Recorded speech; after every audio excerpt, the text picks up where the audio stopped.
Hammaga assalomu alaykum do'stlar. Demak, bugun darsimizni sekin boshlaymiz. Hop, bugun o'rganishimiz kerak bo'lgan mavzu bu yo'lning qatnov qismida transportlarning joylashuvi, ya'ni to'xtash va to'xtab turish qoidalari ham kiradi bu narsaga. Ya'ni yo'lning qatnov qismida qanaqa bo'lib harakatlanish kerak transportlari, o'sha mavzudan o'tamiz. 36 taga yaqin savol bor ekan. Savollarning hammasini ko'rib chiqishga harakat qilamiz bugun. Hop, demak, do'stlar, kelinglar 1-2 daqiqa kutamiz. Hamma qo'shilib olgandan keyin sekin darsimizni boshlayveramiz.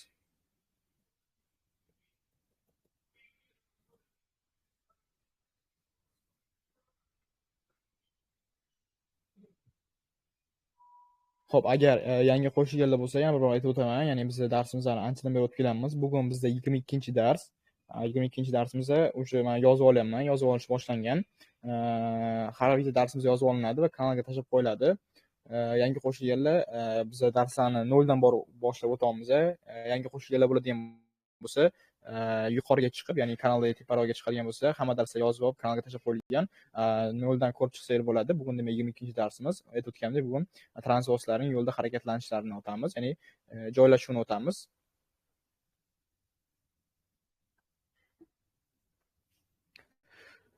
Xo'p, demak, birinchi navbatda do'stlar, darsni boshlashdan oldin hammasini texnik problemalarni tekshirib olamiz. Meni ovozim hozir hammaga yaxshi eshitilyaptimi? Yozib yubordim. Kanalga iltimos yozib olinglar. Agar ovozim yaxshi eshitilayotgan bo'lsa, demak sekin boshlayversa ham bo'ladi. Undan keyin ekranni bitta ko'rsataman. Undan keyin ekran ham yaxshi bo'ladigan bo'lsa, sekin boshlaymiz.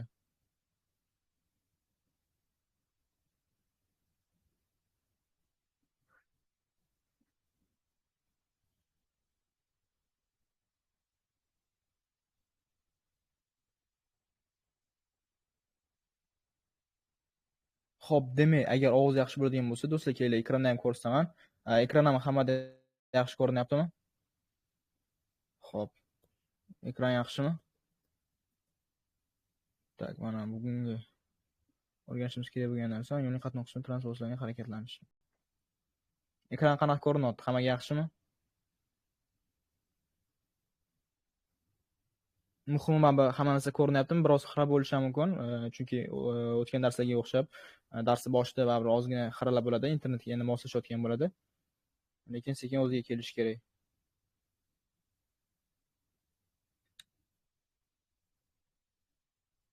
Hozir qanaqa? Ko'rinyapti, adashmasam, chunki men boshqa telefondan ham qarayapman, hozir ko'rinib turibdi.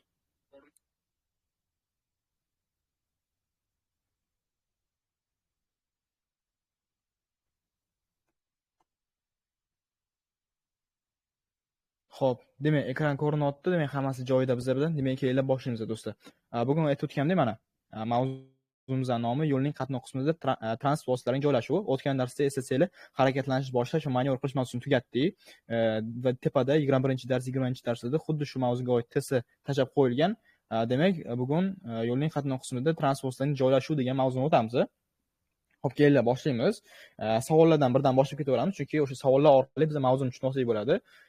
Chunki alohida tushunishimiz kerak bo'lgan narsa yo'q. Hamma savollar orqali tushunsak, o'zimizga ham yaxshi bo'ladi. Ham savolni o'rganamiz, ham mavzuni ham tushunamiz. Shu sababli kelinglar boshlaymiz. Bizda birinchi savol, yo'lning qarama-qarshi harakat yo'nalishi tomonga chiqish qachon taqiqlanadi? Ya'ni qaysi vaziyatlarda biz yo'lning qarama-qarshi tomonga, ya'ni bizga qarama-qarshi harakatlanib kelayotgan transport vositasi harakatlanib kelayotgan yo'lga chiqishimiz mumkin emas degan. Kelinglar, birinchi variantni o'qib ko'ramiz. Ya'ni ikki tomonlama harakatli 4 ta yoki undan ko'p bo'lakli yo'llarda. Qaranglar. Ikki tomonlama harakatli 4 ta yoki undan ko'p bo'lakli yo'llar, bular qanaqa yo'llar? Ikki tomonlama harakat bo'ladigan bo'lsa, agar 4 ta yoki undan ko'p bo'lak bo'ladigan bo'lsa, biz bilamiz. Bizda chiziq bor edi, ikkita chiziq bor edi. Bitta splashnoy chiziq, ya'ni uzluksiz chiziq, ikkita ularda, ya'ni ketma-ket ikkita kelardi. O'sha chiziq chizilardi, ya'ni ikkita uzluksiz chiziq chiziladi. Bunaqa yo'llarda 4 ta yoki undan ortiq ko'p bo'lakli yo'llarda shunaqa chiziq chiziladi. U chiziqni bosib o'tish mumkin emas edi. Bu degani biz qarama-qarshi yo'nalishga ham chiqishimiz mumkin emas, chunki agar qarama-qarshi yo'nalishga chiqadigan bo'lsa, o'sha chiziqni bosib qo'yamiz. Undan keyingisi F2 da ikki tomonlama harakatli, qarama-qarshi yo'nalishdagi transportlar oqimlar ikkita uzluksiz chiziqlar bilan ajratilgan 4 bo'lakli yo'llarda. Hozir qaranglar, F1 va F2 javoblar deyarli bitta narsani gapiryapti. Faqatgina F1 da sal boshqacharoq, F2 da sal boshqacharoq gapiryapti, lekin ikkalasi ham bitta holatdan tasvirlab beryapti. Shu sababli hozir biz yuqoridagi barcha hollarda, ya'ni F3 variantini belgilasak bo'ladi. Xo'p, undan keyingi savol, harakat ikki tomonlama bo'lgan 3 bo'lakli yo'lda siz o'ngga burilishingiz zarur. Ushbu harakatni qaysi bo'lakdan amalga oshirasiz? Demak, bir narsani tushuna olaylik do'stlar. Harakat ikki tomonlama bo'lgan 3 bo'lakli yo'l qanaqa bo'ladi? harakat ikki tomonga bo'ladi. To'g'riga va qizning qarama-qarshida harakatlanish bo'ladi va o'sha harakatlanish bo'laklari 3 ta bo'ladi. Qaranglar, chetki o'ng bo'lakdan biz to'g'riga harakatlanib kelamiz, chetki chap bo'lakdan bizga qarama-qarshi harakatlanish bo'ladi. O'rtadagi bo'lak, ya'ni o'rtadagi polasa ochiq turadi. U joydan polasadan faqatgina quvib o'tish, aylanib o'tish, yana nima uchun, ya'ni o'zib ketish yoki chapga burilish yoki chapga qayrilish uchun foydalaniladi. Qolgan holatlarda faqatgina o'zimizning polasamizdan harakatlanishimiz kerak. Xuddi shunaqa narsa, ya'ni o'rtadagi chiziqqa ikki tomondan o'tsa bo'ladi. Xohlasangiz qarama-qarshi yo'nalishdagi transportasiyadan o'tib quvib o'tish mumkin, o'zidagi yo'nalishda yoki chapga o'ngga burilish uchun yoki chapga burilish uchun yoki biz o'sha chapga burilish yoki qayrilib borish uchun o'sha polasaga o'tishimiz mumkin. O'rtadagi polasa deyarli har doim ochiq turishi kerak. O'sha faqatgina o'sha sanab o'tgan holatlarda foydalanish kerak. Demak, bizdan so'ralyapti, bizga hozir shunaqa yo'lda ketayotgan ekanmiz, o'ngga burilish uchun qaysi bo'lakdan amalga oshirishimiz kerak? Demak, hozir biz o'ngga burilmoqchimizmi? Demak, chetki o'ng bo'lakdan harakatni amalga oshirishimiz kerak. O'rtadagi bo'lakdan aytganimdek faqat chapga va qayrilib olishga. Lekin bizda o'ngga deyaptim, demak o'ng bo'lakdan degan variantni belgilaymiz. Xo'p, avtomobillarga qaysi yo'nalishda harakatlanishga ruxsat etiladi? Do'stlar, mana shu juda ham chalg'ituvchi savol. Ko'pchilik mana shu bitta qoidani esdan chiqarib qo'yishadi, xato javob berishadi. Hozir ham sizlar ham ko'p bir qarash o'ylashinglar mumkin, qaranglar. Znak turibdi, to'g'riga o'ngga, bunga qizilga to'g'riga. Demak, qizilga faqat to'g'riga, ko'kka to'g'riga yoki chapga degan variantni belgilab qo'yishlar mumkin. Bu variant bizda F1 javobi turibdi. Qizil avtomobilga to'g'riga, ko'k avtomobilga to'g'riga va chapga. Lekin bu xato variant, javob xato. Nima sababdan? Bir qarashda to'g'riga o'xshaydi. Nimaga? Chunki savol tug'iladi. Nimaga? Mana belgi turibdi-ku, to'g'riga ham, o'ngga ham mumkin-ku yuk avtomobili degan narsa bo'ladi. Lekin aslida mumkin emas. Nima sababdan? Chunki bir qoida bor. Ya'ni agar yuk avtomobili bo'lsangiz, yuk avtomobili chap bo'lakdan, ya'ni chapga qayrish uchun moslashtirilgan bo'lakdan kelsa, u to'g'riga harakatlana olmaydi. Bu yuk avtomobil bo'lganligi sababli faqatgina chapga va qayrilib olishga ruxsat beriladi. Agar oddiy yengil avtomobil bo'lganda unga ham mumkin edi to'g'riga yurish. Mana chunki mana belgi to'g'riga ham mumkin deyilgan. Lekin bu yuk avtomobil bo'lganligi sababli qaranglar 5 tonnadan ortiq yuk avtomobil bor. Umumiy vazn 5 tonnadan ortiq ekan. Demak, u faqatgina chapga va qayrilib olishi mumkin. Demak, hozirgi vaziyatda to'g'ri javob F3, ya'ni qizil avtomobilga to'g'riga, ko'kiga chapga. Unga hozirgi vaziyatda yuk avtomobil bo'lganligi uchun chapga yura olmaydi. Xo'p, keyingi savol, transport vositasi qachon faqat o'ng chetki bo'lakka harakatlanishi kerak? Demak, so'ralayotgan narsa bizdan faqatgina o'ng chetdan yurish kerak. Qanaqa holat bo'lsa deyilyapti. Xo'p, F1 og'ir vaznli va yirik o'lchamli yuklarni tashishda. Yo'q, bu narsa haqida anaqa yo'q. Nima deydi? Bu narsa haqida qoida bor bizda, ya'ni yuk avtomobillar har doim iloji boricha qatnoq qismi o'ng chetdan yurish kerak degan narsa. Hozirgi vaqtda lekin og'ir vaznli va yirik o'lchamli yuklarni tashishda degan narsa bizga to'g'ri kelmaydi. Ya'ni to'liq ifodalab bera olmaydi.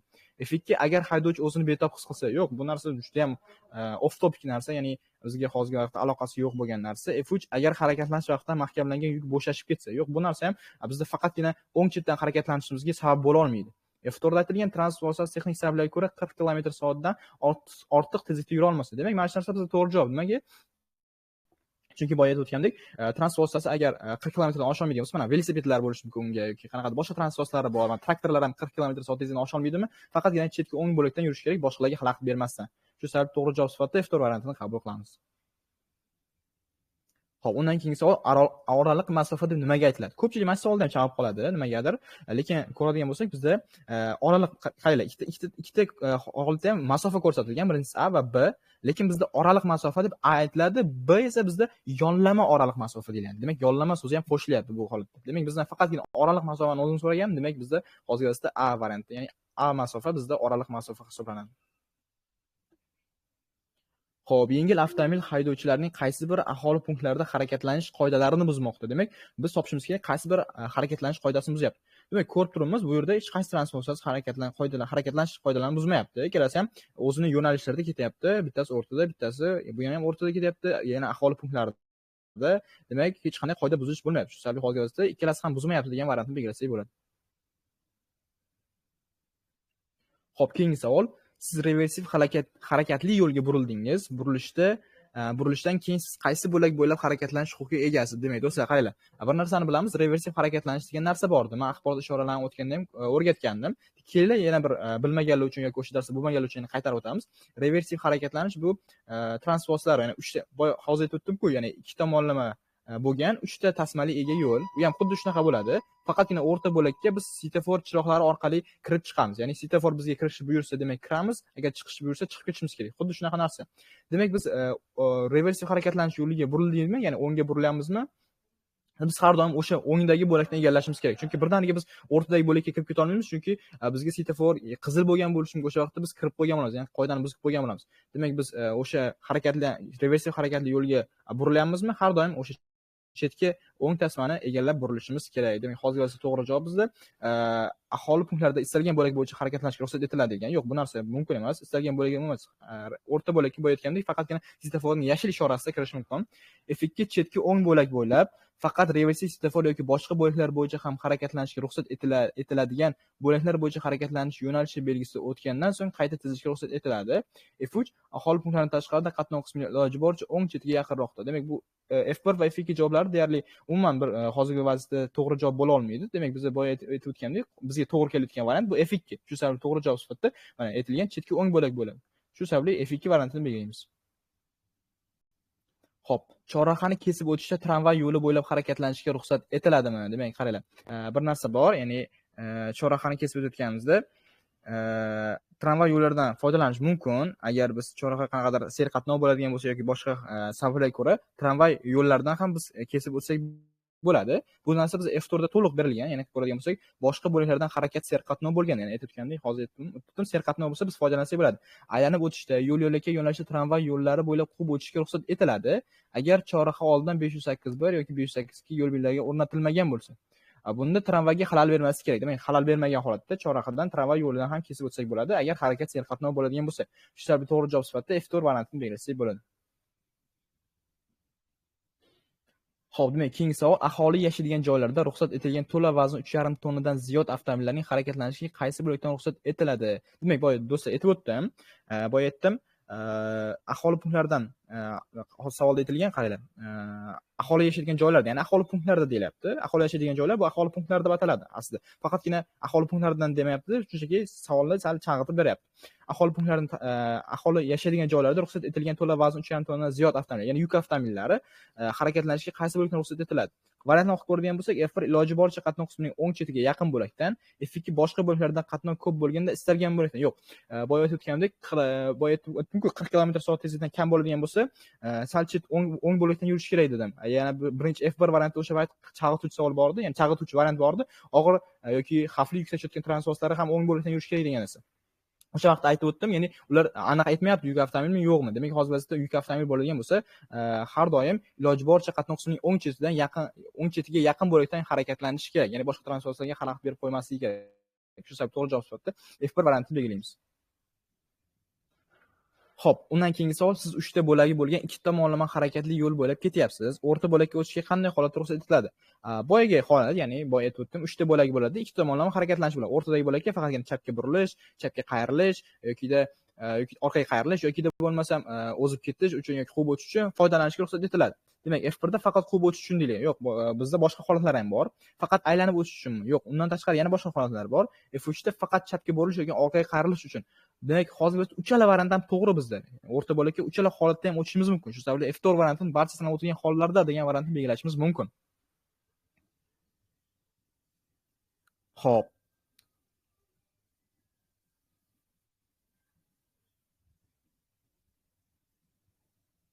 Xo'p, demak do'stlar, qaranglar, davom etamiz. Relsiz transportning harakatlanishi uchun bo'laklar soni qanday aniqlanadi? Demak, qaranglar.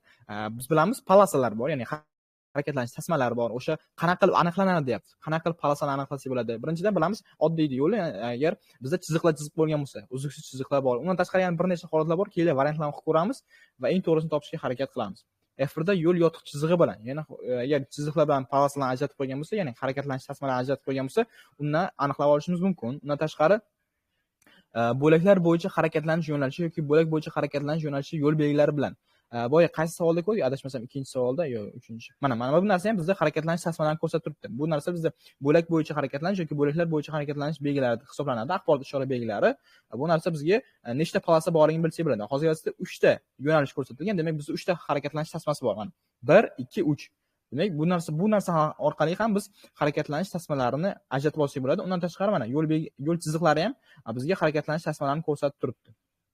Undan tashqari, haydovchining o'zi tomonidan qatnov qismining kengligi, transport vositalarining o'lchamlari va ular o'rtasidagi zarur yo'llanma oraliq masofani hisobga olib ham biz harakatlanish bo'laklarini ajratib olsak, yana bilib olsak bo'ladi. Shu sababli hozirgi vaziyatda sanab o'tilgan barcha holatlar bizda to'g'ri. Shu sababli F4 varianti bizda to'g'ri javob bo'ladi. Xo'p, keyingi savolga o'tadigan bo'lsak, ikki tomonlama harakatli yo'lda 3 bo'lak bor. Siz o'ngga burilishingiz zarur. Siz ushbu manyovrni qaysi bo'lakdan amalga oshirasiz? Demak, o'ngga burilmoqchimizmi? Demak, har doim o'ng bo'lakdan harakatlanishni amalga oshirsak bo'ladi. Boyagi savolga o'xshab yana takrorlanib kelyapti. Shu sababli hozirgi vaziyatda yana to'g'ri javob bizda F1, ya'ni o'ng bo'lakdan. Xo'p, 3 bo'lakli bo'lgan ikki tomonlama harakatlanadigan yo'llarda ro'paradagi harakat uchun mo'ljallangan chekka chap bo'lakka o'tishga ruxsat etaladimi? Demak do'stlar, bu juda ham muhim savol. Ya'ni ba'zi bir insonlarni chalg'itib ham qo'yadi. Qaranglar, savolda aytyapti 3 bo'lakli yo'l bor, ya'ni ikki tomonlama harakatlanish ega, ya'ni o'rtadagi bo'lakka faqat quvib o'tish, chapga burilish va o'zib ketish yoki chapga qayrilish uchun, ya'ni orqaga qayrilish uchun foydalanishga ruxsat etiladi. Demak, o'shanaqa holatda biz chetki chap tasmaga, ya'ni 3 ta bo'lak bo'lsa, eng chetkisiga, chap tomondagisiga, o'rtadagisiga emas, eng chetki tomondagi, chap tomondagi bo'lakka o'tishimizga ruxsat etiladimi deyapti. F1 da aytilgan quvib o'tish uchun ruxsat etiladi. F2 barcha hollarda ruxsat etiladi, F3 taqiqlanadi. Qaranglar do'stlar, bir narsani aniq bilishimiz kerak. F1 javob bizda javob bo'la olmaydi. Nima uchun? Quvib o'tish uchun ruxsat etiladi degan. Biz boya variantlarda sanab o'tdik. Quvib o'tish uchun faqatgina o'rtadagi tasmadan foydalanish kerak. Chetki chap tasma foydalanish zarur emas hozirgi vaqtda. Umuman mumkin emas. F2 da barcha hollarda ruxsat etiladi. Yo'q, barcha hollarda ham ruxsat etilmaydi. U tasmaga o'tish, ya'ni eng chetki chap tasmaga o'tish barcha holatlarda taqiqlanadi. U tomondan faqatgina qarama-qarshi transportlar harakatlanib keladi. Shu sababli to'g'ri javob sifatida F3 variantini belgilasak bo'ladi, taqiqlanadi. Xo'p, undan keyingi savol, ko'k avtomobil qaysi yo'nalishda harakatlanishga ruxsat etiladi? Demak, qaranglar do'stlar, boyagi holat, mana bu savolni holatda men sizlarga tushuntirdim-ku. 3 bo'lakli bo'lgan ikki tomonlama harakatlanadigan yo'llar. O'sha mana bu manaqa yo'l bo'ladi. Mana 3 ta harakatlanishga ega, lekin ikki tomonlama harakatlanish bo'ladi. Bu yoqdan bizga qarama-qarshi harakatlanib keladi, bu yoqdan biz harakatlanib kelamiz. O'rtadagi tasmaga faqatgina quvib o'tish, chapga burilish yoki bo'lmasam orqaga qayrilib olish yoki o'zib ketish uchun chiqiladi. Hozir biz ko'rib turibmiz, bu splashnoy, ya'ni uzluksiz chiziq bilan ajratib qo'ygan. Nima uchun? Bu chorrahaga yaqinlashib kelayotganligi uchun.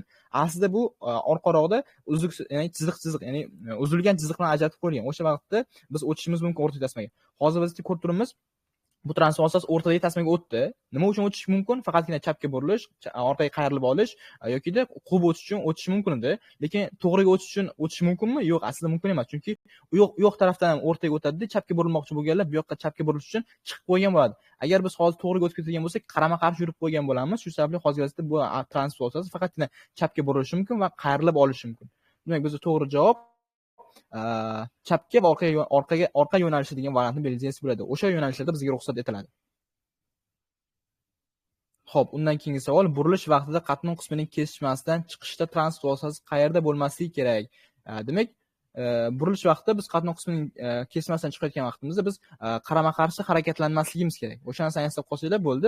Variantlar juda ham chalg'ituvchi, ya'ni savol ham o'zi ham qanaqadir chalg'ituvchi variant, ya'ni chalg'ituvchi savol. Bir o'qishda odam tushunmasligi mumkin, lekin savolda aytilayotgan bo'yicha burilish vaqtida qatnov qismining kesishmasida va o'sha vaqtda chiqishda transport vositasi qayerda bo'lmasligi kerak degan variantga biz F2 variantini qarama-qarshi harakat tomonida bo'lmasligi kerak degan variantni belgilasak bo'ladi.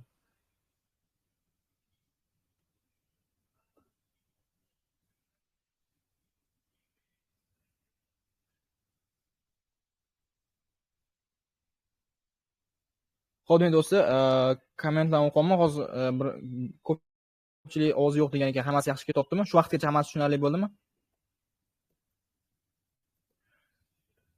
Hammasi yaxshimi? Qanaqa, hammasi yaxshimi? Davom ettirsak bo'ladimi?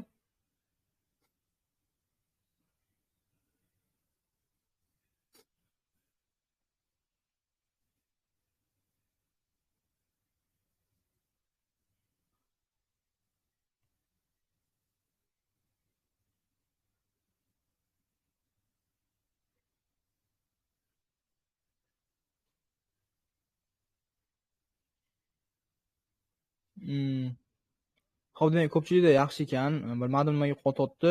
Menimcha internetdan o'zingizda ozgina internet yaxshi bo'lmasa, o'shanaqa bo'lishi mumkin. Ya'ni ovozi yaxshi yetib bormasligi mumkin yoki qotishi mumkin. O'shanaqa muammolar bo'lishi mumkin, lekin ko'pchilikda yaxshi, menda ham yaxshi, hozirda internet stabil bo'lib turibdi.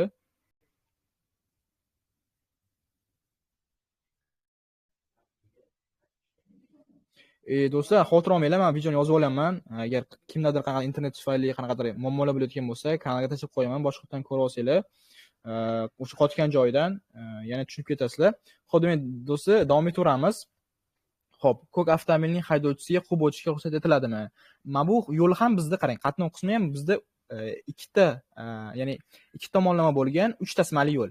Bu yoqdan bizga qarama-qarshi harakatlanib keladi, bu yoqdan biz to'g'riga harakatlanib olamiz. O'rtadagi tasmaga faqatgina quvib o'tish uchun, chapga burilish uchun yoki qayrilib olish uchun va o'zib ketish uchun, ya'ni aylanib o'tish uchun ruxsat etiladi. Hozirgi vaziyatda so'rayapti, ko'k avtomobil haydovchisiga quvib o'tishga ruxsat etiladimi? Ya'ni bu polosaga o'tishga ruxsat etiladimi deb so'ralyapti. Yo'q, ruxsat etilmaydi. Chunki u yoqdan qarama-qarshi harakatlanib kelyapti transportlar. Har doim bu holatda faqatgina o'rtadagi tasmadan quvib o'tishga ruxsat etiladi. Va o'rta tasmadan quvib o'tdikmi, yana o'z holimizga, o'z joyimizga qaytib olishimiz kerak, chunki bu tasmada har doim harakatlanib kelishga ruxsat etilmaydi. Demak, haydovchiga quvib o'tishga ruxsat etiladimi deyildimi? Taqiqlanadi degan variantni belgilashimiz kerak. Xo'p, aholi punktlarida relsiz transportlarga agar bir yo'nalishda 3 ta va undan ortiq harakatlanish bo'lagi bo'lganda qaysi bo'lakdan harakatlanishga ruxsat etiladi? Yuk avtomobillari hisobga kirmaydi. Demak, aholi punktlarida deyilyapti, relsiz transportlarga agar bir yo'nalishda deyapti, 3 ta, ya'ni bir narsani qilinglar, 3 ta va undan ortiq harakatlanish bo'lagi bo'lganda. Ya'ni harakatlanish bo'lagi nima? Mana bu narsa bizda 3 ta harakatlanish yo'nalishi bo'lganda deyapti. Ya'ni bu yo'lni nazarda tutmayapti. Sizlar bu yo'lni tushunib qolmanglar. Bu ikkita tomonlama bo'lgan 3 ta tasmali harakat, ya'ni qatnov qismi. Lekin bizga so'rayapti, agar bitta yo'nalishda, faqatgina bitta tomonga ketadigan yo'nalishda 3 ta yoki undan ko'p tasma bo'ladigan bo'lsa deb so'ralyapti. Transportlar qaysi harakatlanish bo'lagidan harakatlanishi kerak? Yuk avtomobillari hisobga kirmaydi. Xo'p, F1 da har qanday bo'lak bo'yicha, F2 da iloji boricha qatnov qismining o'ng chekkasiga yaqin bo'lak bo'yicha, F3 chapki chekkadan tashqari har qanday bo'lak bo'yicha unga faqat boshqa bo'laklardan serqatnov bo'lganda, shuningdek chapga burilish va orqaga qayrilish va bir tomonlama harakatning tashkil qilingan yo'lda to'xtash uchun ruxsat etiladi. Demak, hozirgi vaziyatda to'g'ri javob do'stlar bizda F3. Nimaga degan bo'lsak, mana agar harakatlanish bir tomonlama bo'ladigan bo'lsa, tasavvur qiling, mana bu narsa bizda bir tomonlama harakatlanayotgan yo'l, ya'ni bir tomonlama harakatlanish yo'li emas, aslida bir tomonga bitta yo'nalishda ketayotgan yo'l. Bu tasmaga faqatgina agar 3 ta bo'ladigan bo'lsa, bu tomondan ham bizda 3 ta tasma bo'ladigan bo'lsa, общий 6 ta tasma bo'ladigan bo'lsa, biz bir yo'nalishda bu chetki chap tasmaga faqatgina qayrilib olish uchun, chapga burilish uchun, agar bu yoqda serqatnov bo'ladigan bo'lsa, ya'ni bu yoqda mashinalar ko'p bo'ladigan bo'lsa, o'sha vaqtda o'tishimiz mumkin. Qolgan vaqtlarda boshqa tasmalardan harakatlanib yurishimiz kerak. Shu sababli bizda to'g'ri javob F3 varianti bo'ladi. Xo'p, keyingi savol, haydovchi aholi punktidan tashqarida harakat qoidalarini buzmoqdami? Demak, mana shu narsa ko'pchilikni chalg'itib qo'yadigan savol ekan. Men juda ham ko'p ko'rdim. Mana bu kanalda kommentlardan ko'p ko'raman. Ko'pchilik yo'q, harakatlanish qoidasini buzmayapti deydi. Chunki hech qanaqa belgi yo'q, hech qanday narsa yo'q. Lekin biz bir narsaga e'tibor berishimiz kerak. Savolda aholi punktlaridan tashqarida deyilgan. Aholi punktlaridan tashqarida bizda bir qoida bor. Transportlari iloji boricha qatnov qismining o'ng tomonidan harakatlanishi kerak. Agar o'ng tomon bo'shmi, demak o'ng tomondan harakatlanishi kerak. Agar o'ng tomon band bo'ladigan bo'lsa, chap tomonda chap polosiga o'tib harakatlanishlari mumkin. Lekin ko'rib turibmiz, bizda qizil avtomobilning o'ng tomondagi harakatlanish bo'lagi bo'sh, demak u har doim o'ng tomondagi harakatlanish bo'lagidan foydalanish kerak agar bo'sh bo'ladigan bo'lsa. Shu sababli bu yerda hozirgi vaqtda qizil avtomobil qoidani buzib harakatlanyapti. Shu sababli F1 javobi F1 ha, ya'ni qoida buzilmoqdami? Ha, buzilmoqda degan variantni belgilashimiz kerak. Xo'p, undan keyingi savol, harakat tezligi 40 km/soatdan oshmaydigan transport vositasiga qatnov qismining chap bo'lagiga chiqishga qachon ruxsat etiladi? Demak, boya aytdik do'stlar. Bizda qaysidir savolda adashmasam ikkinchi yoki yo'q, 3-savoldamidi? Yo'q, bunda ham emas. Yo'q. 5-midi? Yo'q. O'sha birinchi savoldan. Yo'q, xo'p, savol topolmadim. Qaranglar. Bir narsani aytib o'tdik. 40 km/soat tezlikdan oshmaydigan transport vositalari ya'ni faqatgina o'ng bo'lakdan, qatnov qismining o'ng bo'lagidan harakatlanish kerak deb aytdik. O'sha vaziyatda endi so'rayapti, chetki chap harakatlanish bo'lagiga qachon chiqishga ruxsat etiladi deb so'ralyapti. Demak, u vaqtda keling variantlarni o'qib ko'ramiz va to'g'ri javob topishga harakat qilamiz. F1 quvib o'tishda, o'zib ketishda yoki aylanib o'tishda, F2 burilish yoki qayrilish oldidan qayta tizilishda. F3 birinchi va ikkinchi javoblar to'g'ri, ya'ni F1 va F2 javobdan to'g'ri javob sifatida ko'rsatyapti. F4 barcha sanab o'tilgan hollarda, shuningdek, agar bir yo'nalishda harakatlanish uchun 3 ta va undan ortiq bo'lak bo'lganda. Demak, do'stlar, hozir vaziyatda bizda to'g'ri javob bu F1 va F2. Quvib o'tishda o'tsa bo'ladi yoki o'zib ketishda yoki aylanib o'tishda va burilish va qayrab olish oldidan ham qayta tizilishda chetki chap tasmaga o'tsa bo'ladi, agar transport vositasi 40 km/soat tezlikdan kam harakatlanadigan bo'lsa, ya'ni boshqa undan yuqoriga ko'tarilmasa. Undan tashqari qolgan holatlarda faqatgina o'ng bo'ydan harakatlanish kerak. Demak, bizda to'g'ri javob birinchi va ikkinchi javoblar to'g'ri degan variant, ya'ni F3 variantini belgilaymiz. Xo'p, qizil avtomobilning haydovchisiga tramvay yo'li bo'yicha harakatlanishga ruxsat etiladimi? Demak, do'stlar, qarab ko'rib turibmiz. Mana transport vositasi tramvay yo'li bo'yicha harakatlanadi. Chunki nima sababdan bu yerda hozir vaqtda bu ikkita transport vositasi to'xtab turibdi, ya'ni unga o'tishiga noqulaylik tug'diryapti. Lekin o'sha vaqtda quvib o'tish, ya'ni o'zib ketish uchun bu transport vositasi aylanib o'tish uchun tramvay yo'lidan harakatlanib ketmoqda. Demak, bu vaziyatda bizga ruxsat etiladi. Lekin bu yerda tramvayga xalaqit bermaslik kerak agar u kelayotgan bo'lsa. F1 varianti to'g'ri javob sifatida qabul qilsa bo'ladi. Xo'p, transport vositalarining trotuar yoki piyodalar yo'lkasi bo'ylab harakatlanishiga yo'l qo'yiladimi? Ko'pchilik bu yerda yo'l qo'yilmaydi, chunki bu piyodaning hayotini xavf ostiga qo'yishi mumkin degan variantni belgilab qo'yishadi, shoshib. Chunki bizda bir qoida bor, ya'ni ko'rib turibmiz, trotuar piyoda yo'lkasidan faqatgina piyodalar harakatlanishi kerak degan narsa bor. Lekin hozirgi vaqtda istisno tariqasida bitta narsani o'rgatib ketaman, ya'ni agar transport vositasi qanaqadir bilamiz, masalan, magazinlar joylashgan bo'ladi, bu magazinlar oldida trotuarlar bo'lishi mumkin, ya'ni yuk tushirishga keladigan transport vositalari bo'ladi. O'sha magazinlarga yuk tushirib ketish kerak. O'shanaqa vaziyatlar, men misol tariqasida aytyapman, transport vositalari o'sha trotuarga chiqib qo'yishi mumkin, ya'ni trotuarni bosib, o'sha joyda yuklarni tushirishi mumkin. O'shanaqa vaziyatlarda bizda istisno tariqasida qabul qilingan, o'sha vaqtda transport vositalari harakatlanishi mumkin, trotuar va piyodalar yo'lkasidan ham. Demak, to'g'ri javoblarni topishga harakat qilamiz, variantlarni o'qib ko'ramiz. F1 da yo'l qo'yiladi agar bu piyodaning harakatiga xalal bermasa. Yo'q, biz o'ylayotgan narsa emas bu. F3 bevosita shu trotuar yoki yo'lkalarda joylashgan savdo yoki boshqa korxonalarga xizmat ko'rsatishda yo'l qo'yiladi. Demak, boya aytib o'tgandek, qanaqadir savdo yoki boshqa korxonalarga xizmat ko'rsatish uchun transport vositasi keladigan bo'lsa, o'sha trotuarni yoki piyodalar yo'lkasini bosishi mumkin, ya'ni harakatlanishi mumkin o'sha piyodalar yo'lkasidan. Shu sababli to'g'ri javob sifatida F3 variantini belgilaymiz. Xo'p, demak, bizda keyingi savol, aholi yashaydigan yo'llardan tashqarida yo'lning qatnov qismida haydovchilar transport vositalarini qayerda harakatlantirishi kerak? Xo'p, aholi yashaydigan yo'llarda tashqarida yo'lning qatnov qismida haydovchilar transport vositalarini qayerda harakatlantirishlari kerak? Iloji boricha qatnov qismining o'ng chetiga yaqinroqda, xohlagan bo'lak bo'ylab, faqat o'ng bo'lak bo'ylab, chap bo'lak o'tish, faqat chap burilish va qayrilib olishga ruxsat etiladi. Demak, aholi yashaydigan yo'llardan tashqarida boyagi xuddi mana bu savolga o'xshaydi. Aytmasam 17-chi savolmidi, 18-chi. Mana bu narsaga o'xshab ketadigan savol berilyapti. Ya'ni aholi punktlardan tashqarida biz aytdik, iloji boricha o'ng tomondan harakatlanish bo'lagining o'ng tomonidan harakatlanish kerak. Eng chetki o'ng tomondan deyilgan narsa bor. Shu sababli hozir vaziyatda 22-chi savolda ham xuddi shu narsa aytilyapti. Aholi yashaydigan yo'llarda tashqarida yo'lning qatnov qismida haydovchilar transport vositalarini qayerda harakatlantirishlari kerak? Demak, bizda iloji boricha qatnov qismining o'ng chetiga yaqinroq joyda degan variantni belgilaymiz. Xo'p, undan keyingi savol, yo'l harakat qoidalari bo'yicha yo'llanma oraliq masofani ko'rsating. Do'stlar, boya aytdik, bizda oraliq masofa bor va yo'llanma oraliq masofa bor. Hozir vaqtda mana B da ko'rsatilgan narsa bizda oraliq masofa, yo'llanma oraliq masofa emas.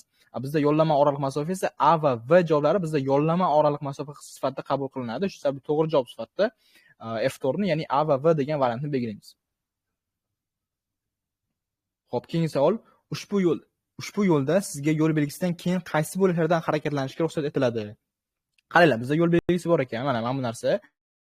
Bizda bu aholi yashash punktining oxiri, ya'ni tugashi degan belgi ko'rib turibmiz, chunki qizil chiziq bilan bizda belgilab qo'ygan. Bu narsa bizda mana shu belgidan so'ng bizda qandaydir nomli aholi punkti tugaydi. O'sha vaqtda va biz aholi punktidan tugagandan keyin yo'lda davom etsak, biz aholi punktlaridan tashqarida yo'lda harakatlanayotgan hisoblanamiz. O'sha yo'lda bizda qaysi bo'lakdan harakatlanishga ruxsat beriladi degan. Bizda chap bo'lak bor va o'ng bo'lak bor. Aytdik, boya bizda bir qoida bor, aholi punktlaridan tashqarida transport vositalari iloji boricha qatnov qismining o'ng bo'lagidan harakatlanishi kerak degan narsani aytib o'tdik. Demak, hozirgi vaziyatda o'ng bo'lakdan degan narsa javob to'g'ri bo'ladi. Istalgan bo'lakdan harakatlanib bo'lmaydi, chunki bizda o'ng bo'lak bo'shmi, hozirgi vaziyatda o'ng tomondan harakatlanish kerak. Shu sababli to'g'ri javob bizda F2, ya'ni o'ng bo'lakdan degan variantni belgilaymiz. Xo'p, ushbu vaziyatda quvib o'tishdan so'ng siz o'rta bo'lakdan qolishingiz mumkinmi? Bu narsa ham, ya'ni suratda ham bizga ko'rsatilgan harakatlanish ikki tomonlama bo'lgan 3 tasmali yo'l. Demak, biz mana ko'k avtomobil sifatida quvib o'tishga chiqdik. Mana bu transport vositasi quvib o'tishga chiqdik. O'rta tasmaga va o'sha vaqtda quvib o'tib bo'lganimizdan keyin mana transport vositasidan o'tib ketdikmi, yana o'sha yo'lda davom etishimiz kerakmi yoki o'z joyimizga qaytib olishimiz kerak? Demak, biz har doim o'sha birinchi harakatlanib, ya'ni yo'nalish bo'yicha harakatlanib kelayotgan harakatlanish bo'lagiga qaytib olishimiz kerak. Quvib o'tdikmi, demak yana qaytib olishimiz kerak. Ya'ni harakatni davom ettirish saqlanadi bundan buyog'iga quvib o'tgandan so'ng. Shu sababli hozirgi vaziyatda siz o'rta bo'lakda qolishingiz mumkinmi deyilganmi? Yo'q. F2 variantini, ya'ni qolishimiz mumkin emas degan variantni belgilaymiz. Xo'p, keyingi savol, yo'llanma oraliq masofani tanlashda tezlikning daxli bormi? Demak, bu vaziyatda bizda tezlikning daxli bor. F2 variantda aytilgan tezlik oshganda yo'llanma oraliq masofani oshirish kerak. Nima sababdan? Chunki tezlik oshib ketyaptimi, bizda yo'llanma oraliq masofa juda ham tezlikka nisbatan kam bo'lishi mumkin. Ya'ni qanaqadir sal rulning biroz burilib ketishi ham bizda yonimizda ketayotgan transport vositasiga urilib ketishimiz, to'qnashib ketishimizni sabab bo'lib qolishi mumkin. Shu sababli biz tezlik oshganda, ya'ni katta tezlikka chiqamizmi, oramizdagi yonimizdagi transport vositalaridan masofani yetarlicha saqlashimiz kerak. Shu sabab to'g'ri javob sifatida F2 varianti, ya'ni tezlik oshganda yo'llanma oraliq masofani oshirish kerak degan variantni belgilaymiz. Xo'p, xavfsiz oraliq masofani ko'rsating. Demak, do'stlar, mana bizda B bizda xavfsiz oraliq masofa emas. Bizda o'zigachasiz. Bizda oraliq masofa faqat B da ko'rsatilgan. V va A javoblarda bizda yo'llanma oraliq masofa ko'rsatilgan. Bizda oraliq masofa esa bizda faqatgina B da ko'rsatilgan. Shu sababli hozirgi vaqtda bizda xavfsiz oraliq masofa F3 variantida B varianti hisoblanadi. Xo'p, undan keyingi savol, agar biror bir to'siq sababli qarama-qarshi yo'nalishlarda harakatlanish qiyin bo'lsa, kim yo'l berishi kerak? Agar bizda to'siq bo'ladigan bo'lsa, biz to'siq tomonda bo'ladigan bo'lsak, biz to'siq tomondagi transport vositasi sifatida qarama-qarshi yo'nalishdagi transport vositasiga yo'l berishimiz kerak. Bundan bir istisno tariqasida qabul qilingan vaziyatlar ham bor. Agar bizda belgilar orqali ko'rsatib qo'yilgan bo'lsa, o'sha vaziyatda to'siq bo'lmagan transport vositasi ham yo'l berishi mumkin, lekin bizda to'siq bormi? Demak, biz yo'l berishimiz kerak. F1 to'siq bo'lmagan tomondagi haydovchi, to'siq o'z tomonida bo'lgan haydovchi. Demak, boya o'tdim, hozir aytib o'tganimdek, to'siq bo'ladigan bo'lsa, biz yo'l berishimiz kerak. Shu sabab to'g'ri javob F2 variantida belgilaymiz. Xo'p, keyingi savol, haydovchi o'zidan oldinda harakatlanayotgan transport vositasi bilan qancha oraliq masofani saqlab harakatlanish kerak? Bu narsa ham juda ham ko'pchilik haydovchilar bilmaydigan narsa. Aniq bir narsa yo'q, ya'ni oraliq masofa 10 metr bo'lishi kerak, 5 metr bo'lishi kerak, 1 metr bo'lishi kerak degan narsa yo'q. Bizda F3 javobida to'g'ri javob berilgan, ya'ni haydovchi o'zidan oldinda harakatlanayotgan transport vositasi keskin tormoz berganda to'qnashib ketmaslik kafolatini beradigan darajadagi oraliq masofani saqlash kerak. Bu narsa aytayapti, siz o'zingiz bilishingiz kerak, o'zingiz o'lchashingiz kerak qancha oraliq masofa saqlab yurishni har doim. Siz oldingizdagi transport vositasi keskin shunday to'xtab qolgan vaqtida siz unga borib urilmaslik darajasida oraliq masofani saqlab yurishingiz kerak. Shu sababli, shu qoida sababli ko'pchilik mana yo'l transport hodisasi sodir bo'lgan bo'lsa, orqadan kelib urgan transport vositasi aybdor bo'ladi. Nima sababdan? Chunki u yetarlicha oraliq masofani saqlamagan. Shu sababli hozirgi vaqtda to'g'ri javob sifatida F3 variantini belgilasak bo'ladi, chunki eng to'g'ri javob shu. F1 va F2 javoblari 20 yoki 50 metr deb variant beryapti, lekin bizda aniq bir raqamlar yo'q. Oraliq masofa qancha bo'lishi kerakligi haqida. F3 variantida to'g'ri javob bergan, shu sababli F3 variantini qabul qilamiz. Xo'p, undan keyingi savol, haydovchi yo'lning relsiz transport vositalari harakatlanadigan bo'laklar sonini belgilaydigan chiziqlar yoki belgilar bo'lmasa, bo'laklar sonini qanday aniqlash kerak? Demak, biz boya aytib o'tdik. Harakatlanish tasmalari bo'ladigan bo'lsa, qanday aniqlash mumkin? Yo'l belgilari orqali yoki yo'l chiziqlari orqali. Undan tashqari yana bir holat bor, haydovchi o'zi aniqlashi kerak bo'lgan. Hozir aytayapti, yo'l belgilari yoki yo'l chiziqlari bo'lmaydigan bo'lsa, qanday aniqlanishi kerak? Xo'p, bizda F1 da aytilgan qatnov qismining kengligi, transport vositalari orasidagi zarur yo'llanma oraliq masofani va ularning gabarit o'lchamlarini hisobga olgan holda o'zi aniqlaydi. Ya'ni haydovchining o'zi aniqlashi kerak. Demak, bizda to'g'ri javob o'sha variant, ya'ni hozir F1 varianti, shu sababli F1 variantini qabul qilamiz. Xo'p, keyingi savol, qatnov qismi yo'l chiziqlari bilan ajratilgan bo'lsa, haydovchilar qanday holatlarda qat'iy bo'laklar bo'yicha harakatlanishi kerak? Bizda do'stlar, agar harakatlanib ketayotgan bo'lsak, ya'ni palasalarga ajratilgan bo'lsa, biz qat'iy o'sha palasalardan harakatlanishimiz kerak. Palasalar orasida bosib yurishimiz mumkin emas. Ya'ni yo'l chiziqlarini bosib yurishimiz mumkin emas. Demak, F1 da faqat harakatlanish serqatnov bo'lganda, F2 faqat harakatlanish bo'laklari uzluksiz sidirg'a chiziqlar bilan ajratilgan bo'lsa, F3 barcha holatlarda. Xo'p, demak, qaranglar. Savolni men bitta yaxshi qilib qo'yaylik. Qatnov qismi yo'l chiziqlari bilan ajratilgan bo'lsa, haydovchilar qanday hollarda qat'iy bo'laklar bo'yicha harakatlanishlari kerak? Xo'p, demak bizda barcha holatlarda degan variant to'g'ri bo'ladi. Nimaga? Chunki biz har doim o'sha polosalar bo'yicha harakatlanishimiz kerak. Faqatgina harakat serqatnov bo'lganda yokida faqatgina uzluksiz sidirg'a bilan chiziqlar bilan ajratilgan bo'lsa emas, uzluksiz chiziqlar bilan ajratilgan bo'lsa ham, ya'ni uzuq chiziqlar bilan ajratilgan bo'lsa ham, yoki uzluksiz, ya'ni bitta chiziq bilan ajratilgan bo'lsa ham, biz harakatlanish tasmamizda davom etishimiz kerak. O'zidan-o'zi o'sha chiziqlarni bosib yoki almashtirib yurishimiz kerak emas. Shu sababli barcha hollarda o'sha narsa to'g'ri bo'ladi. Xo'p, bir yo'nalishda 3 va undan ortiq tasmali har qanday yo'lda yuk avtomobillariga chetki chap qatorini egallashga ruxsat etiladi. Do'stlar, boya aytib o'tdim. Boyagi savolda ham xuddi shu narsa edi. Mana bu savolda ham. O'sha narsani hozir qoidasi kelib chiqyapti. Qaranglar. Mana bir yo'nalishda 3 ta tasma bor. O'sha 3 ta tasmadan yoki 2 ta tasma bo'lsa ham bu qoida ishlaydi, lekin hozir 3 ta tasma bo'lib kelyapti. Ya'ni 3 ta tasma bo'lsa, yuk avtomobillari chetki chap tasmaga qaysi hollarda o'tishi kerak, ya'ni egallash kerak. Ya'ni hozirgi vaziyatda mana bu rasmdagi chetki chap tasmani egallab olgan. Qaysi holatlarda egallash kerak dedik? Faqatgina chapga burilish va chapga qayrilish uchun. To'g'riga harakatlanish uchun belgi bo'ladigan bo'lsa ham ruxsat etilmaydi. Faqatgina chapga burilish kerak yoki chapga qayrilish kerak. Demak, bizda hozirgi vaqtda to'g'ri javob sifatida quvib o'tish, chapga burilish va qayrilib olish debdi. Yo'q, quvib o'tish uchun o'sha tasmaga chiqish shart emas. O'rtadagi tasmadan quvib o'tsa bo'ladi. F2 quvib o'tish va aylanib o'tishda debdi. Yo'q, bu narsa ham noto'g'ri. F3 chapga burilish va qayrilib olishda. Demak, biz izlayotgan narsa yuk avtomobillar chetki chap tasmaga faqatgina chapga burilish va qayrilib olishda chiqishlari kerak. Xo'p, 33-savol. Siz ro'pardan yaqinlashayotgan yuk avtomobilga yo'l berishingiz kerakmi? Demak, qaranglar do'stlar, biz ikkita tasma ekan, qarama-qarshi harakat qilayotgan transport vositalari bor.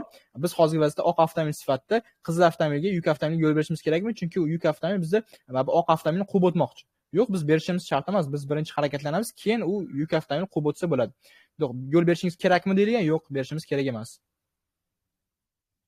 Xo'p, undan keyingi savol, qaysi transport vositasining haydovchisi aholi punktlarida to'xtash qoidasini buzmoqda? Mana shu savol ham ko'pchilikni chalg'itayotgan do'stlar, ko'p kommentlardan ko'rdim. Ko'pchilik ko'k avtomobil degan variantni belgilab qo'yishadi. Ko'k avtomobil buzib turibdi degan variantni belgilab qo'yishadi, lekin aslida ko'k avtomobil ham buzmayapti. Keling, birinchi narsa boshdan tahlil qilishmoqchimiz. Mana bizda to'xtash taqiqlangan belgi, uni tagida nogironligi bor transport vositalari, ya'ni nogiron haydovchiga ega bo'lgan transport vositalariga ta'sir etmaydi bu belgi degan. Bu deganni ko'rib turibmiz, mana sariq avtomobilning orqasida taniqlik belgisi bor ekan, ya'ni nogiron haydovchi borligi haqida. Shu sababli bizda bu sariq avtomobil to'xtashga mumkin, qoida buzmayapti. Undan tashqari bu transport vositasi ham buzmayapti. Nima sababdan? Chunki bu belgi faqatgina bitta harakatlanish tasmasiga ta'sir qiladi. Ikkinchi harakatlanish tasmasiga ta'sir qilmaydi bu belgi. Faqatgina mana shu harakatlanish tasmasiga bu belgi to'xtash mumkin emasligini ko'rsatyapti, lekin bu tasmaga to'xtatsak bo'ladi. Shu sababli hozirgi vaqtda biz ikkala haydovchi ham qoidani buzmayapti. Har ikkisi buzmadi degan variantni belgilashimiz kerak. Xo'p, mana do'stlar, bugungi mavzumiz bo'yicha savollar tugadi. O'zi boya aytib o'tgandek 34 ta savol bor ekan. Hammasini ko'rib chiqdik, hammasini tushuntirishga harakat qildim. Demak, kimdadir qanaqadir savollar bo'ldimi? Agar savollar bo'ladigan bo'lsa, mavzu bo'yicha yozib qoldiringlar. Agar iloji bo'lsa, savollar juda ham muhim bo'lmasa, videoni qayerdadir qotib qolgan bo'lsa, o'shanaqa vaziyatda sizda savol tug'ilgan bo'lsa, men video zapisini kanalga tashlab qo'yaman. O'sha vaqtda ko'rib boshqatdan tushuna olsanglar bo'ladi. Men zapisni yaxshilab yozib olyapman. Dars o'tgandan so'ng kanalga tashlab qo'yaman.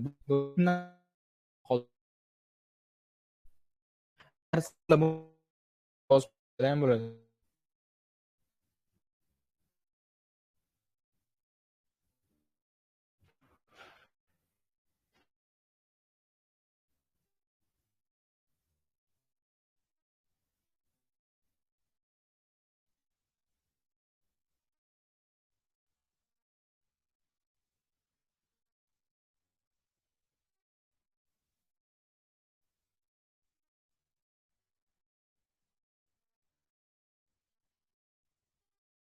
Ham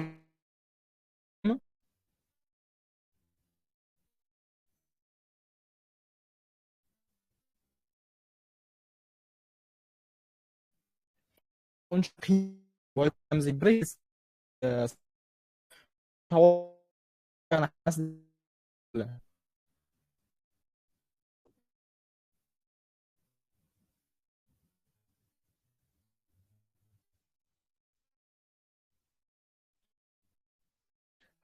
qarshi yo'l, lekin qarama-qarshi ham mumkin transport vositasini to'xtatsak bo'ladi. Qarshi tomondan bu tomonga bizdan aylanish kerak. narsa hayotda ishlamaslik mumkin, lekin qonun qoidalar shunday. Qaramoq yo'l bo'ladigan bo'lsa ham, vaziyatda to'xtasak bo'ladi. O'rtadagi pauz uni ayiradi.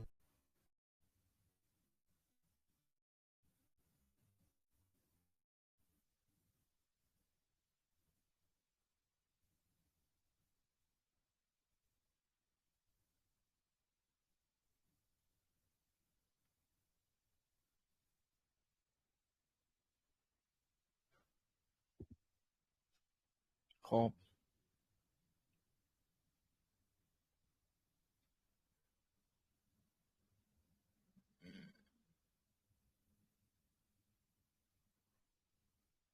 ikkinchi savol bizda qanaqa savol edi? Qaylar? Biz harakat ikki tomonlama bo'lgan 3 bo'lakli yo'l. Nimaligini tushunib olaylik hozir. Qaysidir rasmda bor edi adashmasam. Tak, hozir topamiz. Mana bu rasmdan ko'ra qolaylik hozir. Mana bu rasmni ko'raylik. Mana harakat ikki tomonlama bo'lgan 3 ta harakatlanish chasmasiga ega bo'lgan yo'l. Chasmasidan birga qamak chapga burilish, chasmadan faqat to'g'riga harakat qilamiz. Xuddi shunaqa yo'lda harakatlanamiz, burilishimiz kerak. Joyga burilishimiz. Biz qaysini amalga oshirish kerak bu harakat savol beriladi. Biz burilmoqchimiz nimadan? Ikki harakat amalga oshirishimiz o'rtasida bir unga burilib olmaymiz. Biz savolda 10 bo'lakdan degan variantni belgilaymiz. Xo'p, bu savolni ham tag'in qo'ymayman. Quyidagi belgilar qaysi yo'lda harakatlanish demak, ko'zimizda harakatlanish ya'ni harakatlanish taqiqlanadi. O'sha yo'l ya'ni qo'shimcha belgisi bilan qaysi yo'nalishga harakatlanish taqiqlangan. Ya'ni demak biz chapga harakatlanish demak bu transport vositasi hozir to'g'ri harakatlanish, o'ngga ham harakatlanishi mumkin va qayrilib olishi mumkin. Bizda to'g'ri javob F1 to'g'riga, o'ngga va qayrilib olishga.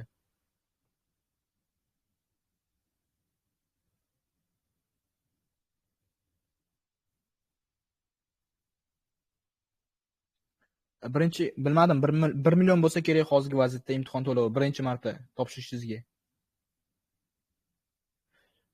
Buzmay harakatlanmoqda. Qaranglar do'stlar, bizda piyodalar bitta hozir masalan qarang, chag'ituvchi savolda o'shanga chag'ib qolgansiz masalan.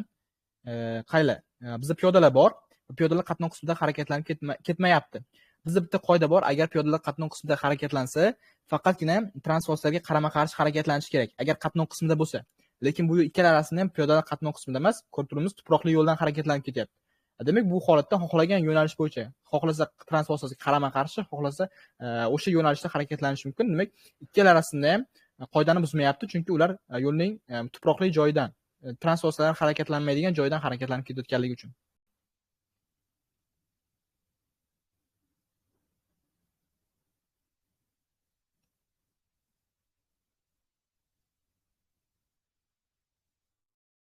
Xo'p, Yashil avtomobil chorrahadan nechinchi bo'lib o'tadi? Ikkinchi bo'lib o'tadi. Nima sababdan? Chunki bizda svetofor ishlab turibdi. Svetofor ishlab turgan paytda biz yo'l belgilariga bo'ysunmaymiz. Birinchi navbatda svetofor bizda ustunroq bu yo'l belgilaridan. Birinchi navbatda biz chapga burilmoqchimizmi? Ro'paramizdan kelgan transport vositasini o'tkazib, keyin burilishimiz kerak. O'sha qoida bor. Demak, biz ko'k avtomobilni to'g'riga o'tkazib yuboramiz, keyin o'zimiz ikkinchi bo'lib chorrahadan kesib o'tamiz. Xo'p.